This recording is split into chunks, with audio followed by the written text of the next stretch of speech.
When I first met Erica Jones in the beginning of junior year, I was overjoyed to see another black face on the administrative team at Friends. Being one of the faculty advisors for Agenda, at first I only really interacted with Erica when socials or assemblies had to be organized. It wasn't until the fall semester of my senior year when I had the opportunity to enroll in History of the Black Atlantic, which was taught by Erica, that I was really able to get to know her. In that class, Erica's teaching and curriculum prompted me to explore concepts and perspectives in Black history that I had never considered, and even to explore the nuances of my own identity, belonging to the Black diaspora. I can confidently say that Erica has proven to be quite impactful, not only as a teacher, but also as an administrator. Erica is someone who's always ready to listen. Whatever the issue, Erica was always there to support. As it is so commonly known, senior year and the college process are both tedious and utterly draining tasks that I especially found myself struggling with. Frustration and nervousness are just a few of many emotions that I felt throughout this process. But throughout it all, Erica was someone whose support was never ending.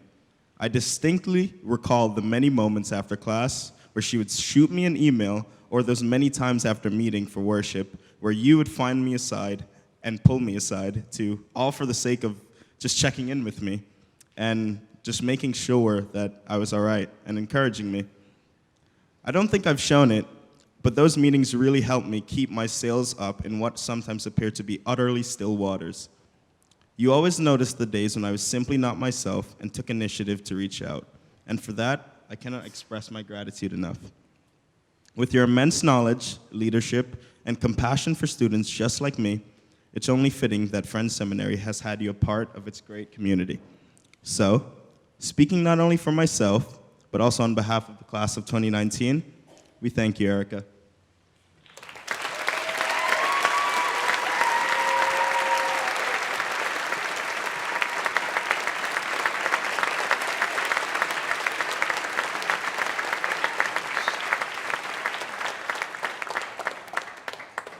Thank you, Matthew. All right. Good evening, everyone. I want to begin by thanking the class of 2019.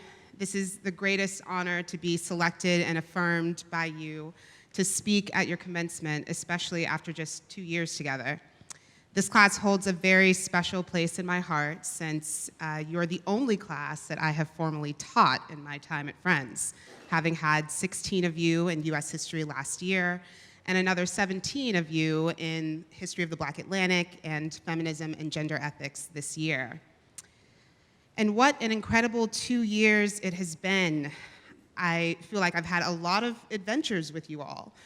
Attending the Student Diversity Leadership Conference in Anaheim, California, sleeping on a classroom floor at the Quaker Youth Leadership Conference in Durham, North Carolina. Well, y'all slept on the floor. I slept on a double-stacked queen-size air mattress. But that's because I stay ready. Y'all could have done that too, I'm just saying. One of the highlights of my career at Friends was spending time with many of you in the Deep South as we visited the 16th Street Baptist Church in Birmingham, the Legacy Museum and Lynching Memorial in Montgomery, and walked across the famous Edmund Pettus Bridge, a national monument for the struggle for voting rights in this country. And as many of you know, in an attempt to aid one of my students, I was firmly scolded in front of our entire group by none other than Joanne Bland, who was a civil rights activist and former freedom rider. I will never forget that moment. Teaching you, working with you, and laughing with you has brought me so much joy in my time here at Friends. I've always appreciated your willingness to challenge and be challenged, and your willingness to step up when I've needed you, whether it be serving as buddies and older friends to help me lead orientation, sitting on admissions panels, newly admitted student panels, open house panels, really all the panels. I'm very inspired by the extent to which you have shown up for each other.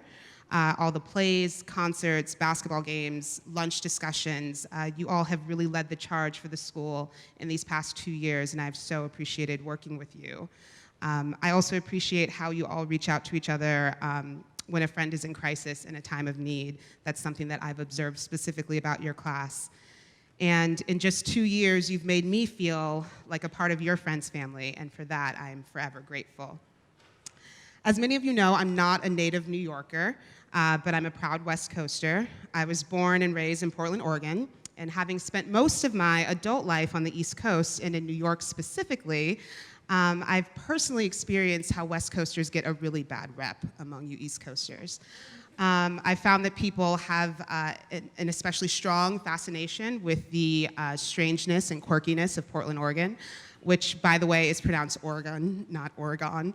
And Portland is, in fact, a city, not a town, but, you know, people get that confused, too.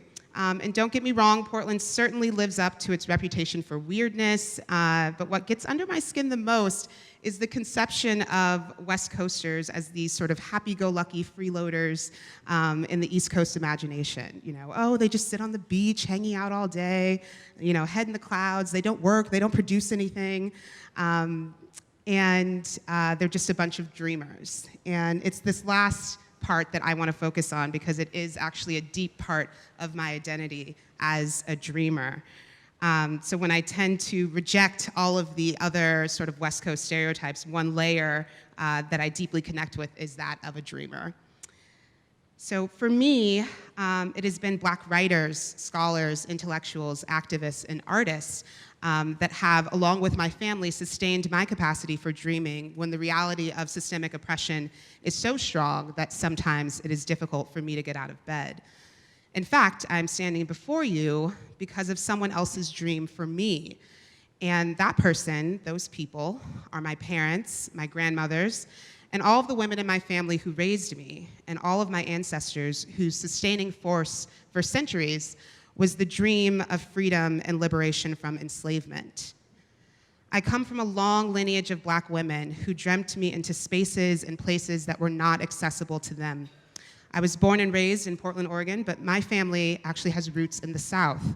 My mom's side of the family is from a little town in Arkansas called Ethel, which is located just outside of Little Rock, a city you may remember from our study of the Civil Rights Movement and the desegregation of Central High School in 1957, which was 3 years after the Brown v. Board of Education Supreme Court decision, which ruled that separate but equal was unconstitutional in public schools. My dad's side of the family hails from Memphis, Tennessee. Both of my parents were raised by single mothers and had very little to no contact with their fathers. My mother is one of 8, and her mother, my grandma Bert, raised all 8 of her children on her own while working several jobs because she refused to go on welfare. Her highest level of education was high school. My paternal grandmother, Savannah, worked tirelessly on her own to raise 2 Black boys, and her highest level of education was 8th grade. I want to make it clear that my grandmothers did not drop out of school. They were not lazy or incompetent or lacked the intellectual capacity to continue their education. My grandmothers are 2 of the strongest, most intelligent women I know who sacrificed their dreams so that their children and their children's children could achieve their dreams. My grandmother sacrificed their sense of home and rootedness in the South to move their entire families to the Pacific Northwest for the dream of better job opportunities and an effort to flee rampant racial terror in the American South. I was raised collectively by 2 single parents who taught me to dream with my eyes open and to never take any of their sacrifices for granted. And there were plenty. I begged my parents to let me attend an all-girls Catholic school, which I knew was a financial burden, and they did it anyway. In fact, I went to school where families on financial aid were required to perform a certain number of service hours for the school. I remember my mom working 2 jobs and then coming to my school to sell tickets to the evening basketball games in order to fulfill our family's service requirement. My parents would go on to support me through my undergraduate years at Dartmouth College and my graduate studies at Columbia. I was the first in my family to graduate from college, and I was also the first in my family to receive a graduate degree. So I stand before you on the shoulders of my parents' dreams, my grandmother's dreams, and my ancestors' dreams. Throughout my life, I've had to imagine myself in places where people who looked like me did not exist, where I had never seen people like me in those places before. Growing up, I don't think I knew a single Black woman who had graduated from college, and yet I knew without a shadow of a doubt that I would graduate from college. I went to an independent school that affirmed me as a scholar, a leader, an intellectual, a feminist, and as a young woman, but my school never affirmed me as a Black girl. I went to a school where there was not a single Black teacher, and I went my entire high school career with just one teacher of color who left my school after my sophomore year. I went to a school where I only remember seeing my history through the lens of slavery and abuse. There were no affirming stories or images of girls that looked like me, and I internalized that erasure. I chemically straightened my hair. I never wore my hair in the luxurious braids that you see today. I remember standing in front of the mirror and practicing how to smile in a way that would make my lips look smaller. I was ashamed of my Black skin and my Black body. I started teaching specifically in independent schools because I wanted to write myself into the curriculum in a way I never experienced as a Black student at a predominantly white, overprivileged independent school.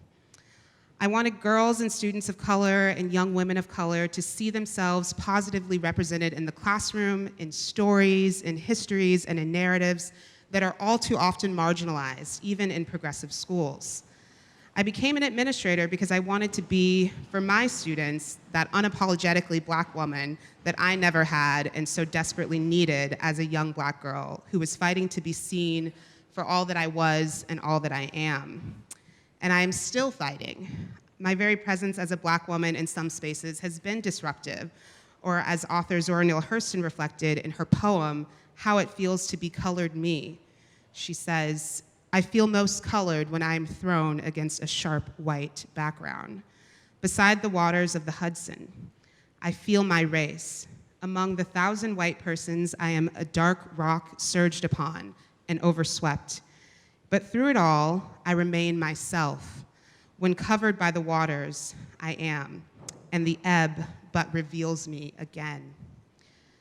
This was my dream for my students who experience racism, anti-Blackness, sexism, misogyny, anti-Semitism, classism, homophobia, transphobia, ableism, all of those things, to be able to fight unapologetically to be themselves in spite of systemic oppression, in spite of efforts at erasure.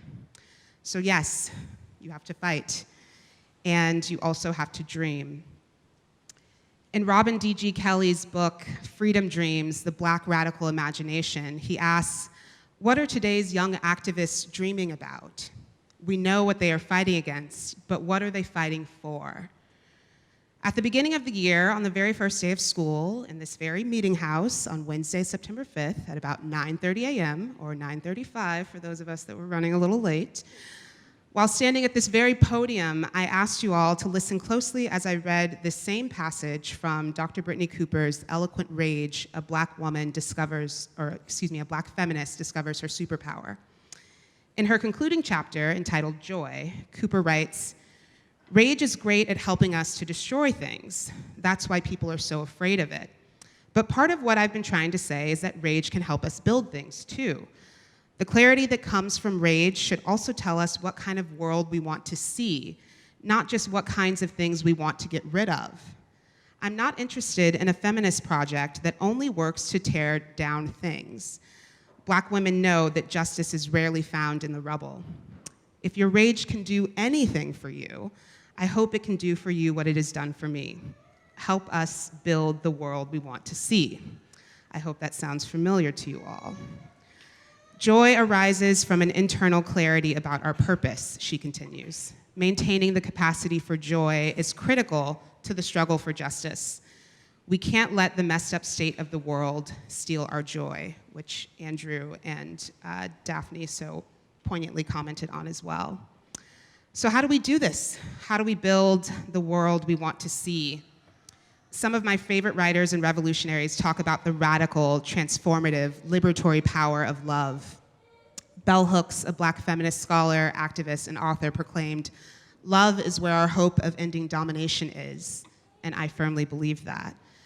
James Baldwin professed, "If I love you, I have to make you conscious of the things you can't see."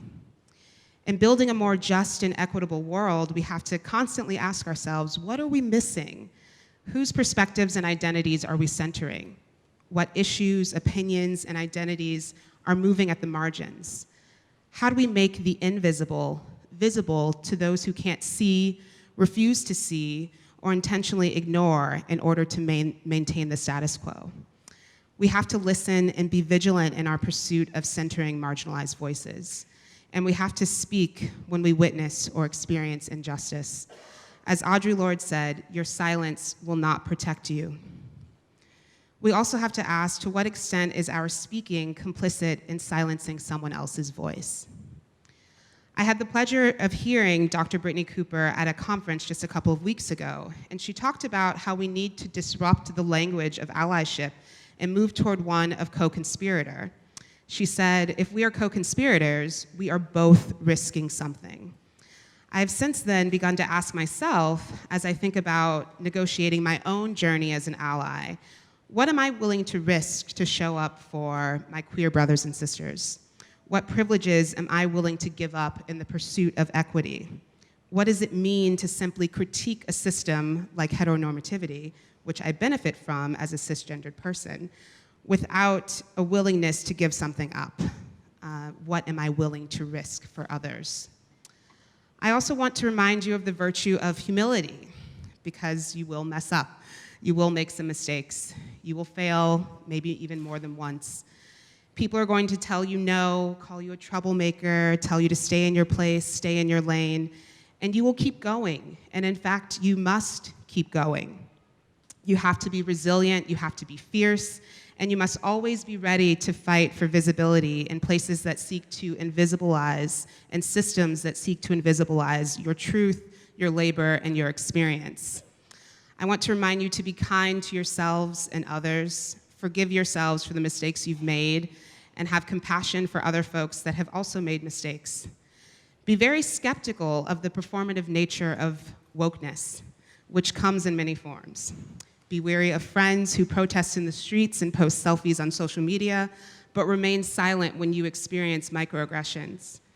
Be wary of the ways in which folks have weaponized perceived wokeness to demean others. This gets us nowhere. Be self-critical. As Audre Lorde said, the true focus of revolutionary change is never merely the oppressive situations which we seek to escape, but that piece of the oppressor which is planted in each of us.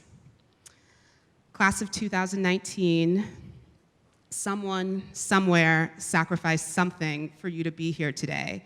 You are fulfilling someone's dream for you. So you have an obligation to make good on the gifts you've been given.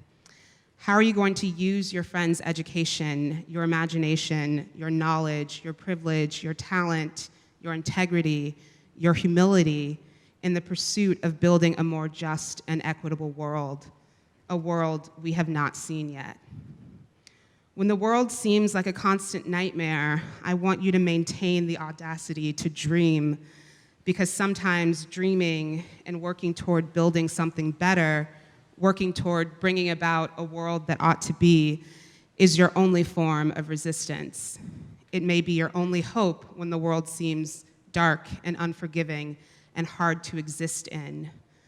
When it seems like all the darkness is closing in on you and you can't breathe, you must continue to resist. Bell Hooks asked, how do we live in a world that's not ready for us? We create that world. We build that world. I look forward to seeing all of the beautiful, incredible, complex worlds that you will create and dream into existence. And I won't say congratulations just yet. I'll simply say, get to work. I'm counting on you. But seriously, I hope that you all live in the joy of this moment and all that you've accomplished and all that you will accomplish. And in the words of Arundhati Roy, another world is not only possible, she is on her way. On a quiet day, I can hear her breathing. I love you, I'll miss you, and your dean is always, always rooting for you. I love you. Thank you.